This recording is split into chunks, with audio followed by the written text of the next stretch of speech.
Good afternoon, guys. Super init dito sa Philippines. Gusto ko matulog pero I cannot sleep. Wala may air condition. Kaya ang init.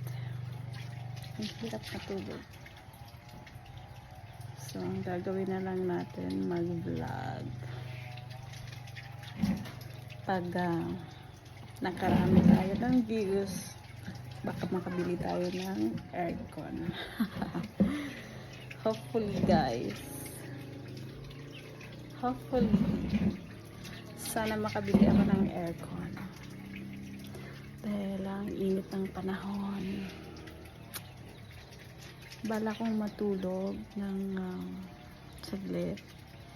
Dahil gusto kong gumawa ng mga short videos when I woke up as planned. Pero hindi ako makatulog, guys. Sobrang init. Para kang tawag dito, mura kag pitlukon sa kainit. Gusto mong lumanghap ng sariwang hangin, pero imposible naman yun. Merong hangin pero mausok dahil galing sa dryer. Kaya yun, this is our life here in the Philippines. Mainit, mausok, and yun, mainit sa umaga pero malamig naman sa gabi. So na ano naman siya, nababawi naman.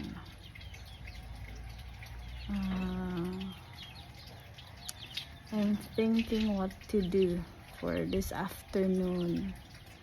I want to upload a vlog, upload videos for my channel. But how can you do that when you cannot rest? But Filipino tayo, diba, guys? Filipino, ang mga Filipino ay malalakas, matatapang at mababait at magaganda. So, magla-live update na lang tayo. Magla-live update, hindi update. Update. So, birthday ng brother ko kahapon, and also my sister. Parang they celebrated their birthday together. Parang pinag-isa na lang nila, para isahan na lang yung handa. And we had lechon last night at merong natira na yung niluto ko kanina, yun. So, hindi ako nakapag-vlog dahil ako ay na high blood kay Dingdong, dahil ako ay nagkaroon ng masamang balita galing sa aking friend. Concern lang naman din sa akin. To be fair naman, siguro ang masamang balitang yon ay totoo naman din siguro. Pero ang sa akin lang, when it comes to all my relationship, especially now, parang I give all my trust, and I have no issues about everything about sa aking tiwalang binigay sa kanya dahil in fairness naman kay Dingdong, nagbigay naman siya ng assurance for me, especially his time naman. Most of his time naman, I think of work 80% ay nasa akin naman siya, magkasama naman kami. So and ano pa bang bakit ko pagugulihin yung isip ko, guys? 'Di ba? Siguro naman para sa akin, we are old enough already. Yung lalaki, pag gusto ka naman, hindi mo na dapat yun binabantayan, minomonitor oras-oras, araw-araw. Hindi naman na, kasi ang gusto ko, he will have his space, his time when he wants for himself and also to me. So si Dingdong po ay pwedeng mag-explore as individual, while kahit na magkarelasyon kami, si Dingdong po ay pwedeng mag-explore, at ganon din po ako. So pero Dingdong and I decided to have a time for ourselves. Minsan po kami ay nag-i-explore ng sabay. So if ever na may gusto kaming puntahan or kainin or planong gagawin, nagmi-meet kami ni Dingdong sa gitna. So pwedeng mangyari yung gusto niya na ganito ganyan, and ako din naman vocal ako sa kung anong gusto ko. So minsan may mga gusto si Dingdong na hindi nangyayari dahil nagko-contradict siya sa gusto ko naman. So ang usual na ginagawa namin is half-half na lang, half yung sa'yo, half din yung sa akin yung gusto ko. So ganun yung buhay, relasyon namin ni Dingdong. Malungkot lang, nakakalungkot lang dahil may mga balita tayong natatanggap na hindi siya medyo maganda sa ating pandinig. Pero yun po naman ay binibigyan natin ng halaga, pinasasalamatan natin yung mga concerned na citizen out there na papaabot ng kanilang simpatya sa atin.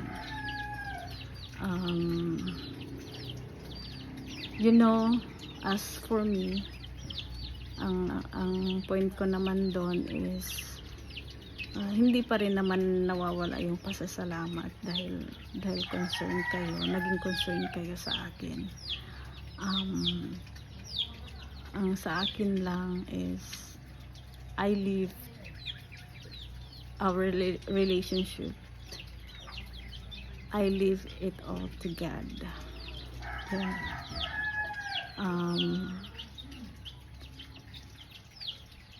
Dun sa mga hindi nakakaalam, hindi man po ako nagsisimba.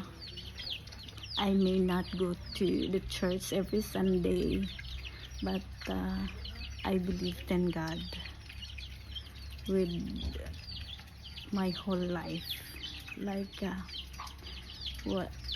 si God lang yung best friend ko, yung totoong best friend ko. Lahat ng mga pinagdadaanan ko sa buhay, wala akong ibang kinakausap. Sinasabihan kung ano talaga yung nararamdaman ko, si God lang. So ang relasyon namin po ni Dingdong ay tinapa sa Diyos ko po. So, ang sarap lang ng feeling kapag dinasal mo yung isang relasyon at dumating sa'yo na from the start, binigay mo na lahat kay God. Parang you entrust all your,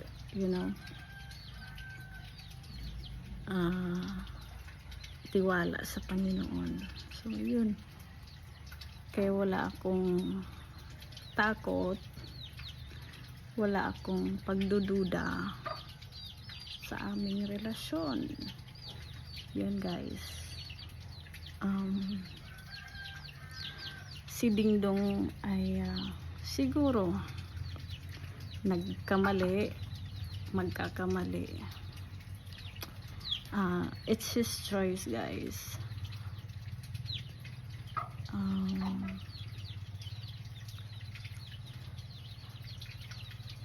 He already knew what is good and what is right. And if ever Dingdong will cheat on me, then it's just lost, guys, not me. So, yun. Patuloy pa rin po tayo dahil mahal na natin ang YouTube. So, this is just yung maliit na share lang ng ating personal life dahil mainit ang panahon. Hindi tayo makakapag-vlog outside. So, tayo. Yun. Vlog about our personal life. Dahil baka may ibang curious, and sa lahat din po ng aking kaibigan at mga nakakilala sa akin na naghahanap where am I now, kasi I deactivated all my Facebook accounts, my 2 Facebook accounts dahil I find it really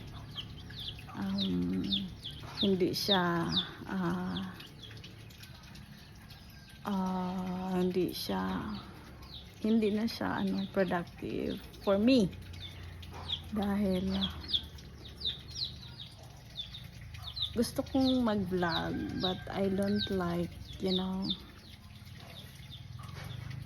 hindi ko siya parang nagva-vlog ka na lang dahil para may maipakita kang gano'n. So, parang hindi siya creative na parang hindi ako nagiging creative. Parang tinatamlay ako, nag-a-upload na lang ako dahil inotos ng platform ng Meta. So sa YouTube talaga yung bagsak ko dahil noon pa man, this is my dream. Ngayon lang finally nakapag-start ako ng pag-vlog sa YouTube. Magwa 1 month pa lang tayo, guys, at meron na tayong almost 7,000 and 500 subscribers na nalagpasan pa natin, guys, yung almost 4 years na Facebook account natin sa ating subscribers. Sa Facebook ay followers, sa YouTube ay subscribers, and I'm so thankful that na nalagpasan ko ang aking Facebook followers ng 7,500 subscribers dito sa YouTube. So, we are so happy on that. And, yun guys, ituloy pa rin natin yung buhay. Huwag po natin kakalimutang maging matatag, always be strong and kind and happy, and maging inspirasyon po ng marami, maging magandang halimbawa po sa mga taong nakapaligid sa atin. And yun, okay lang yan. Yung boyfriend and girlfriend na meron ka ngayon, they might stay with you forever, or they might leave you. So always be ready, and ibigay mo din yung lahat. Magmahal ka. Ang sarap magmahal. Tsaka wag mong pagsisisihang nagmahal ka. And yun, ibigay mo ang lahat. But if hindi para sa'yo, okay lang yan. I'm sure naman hindi ka pababayaan ng ating Panginoon. Always have to have faith in God that He have a great plan in your life. And just stay positive, guys, and be the best version of yourself.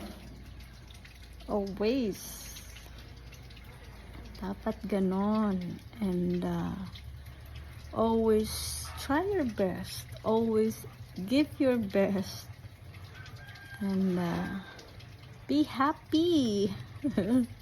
yun, always be happy. Choose to be happy always. Yun lang yun. To all my subscribers, thank you guys so much. Like parang binigyan nyo ako ng isang baby na aalagaan at palalaguin, and that is YouTube, by subscribing and supporting my YouTube channel, guys. You give me more reason to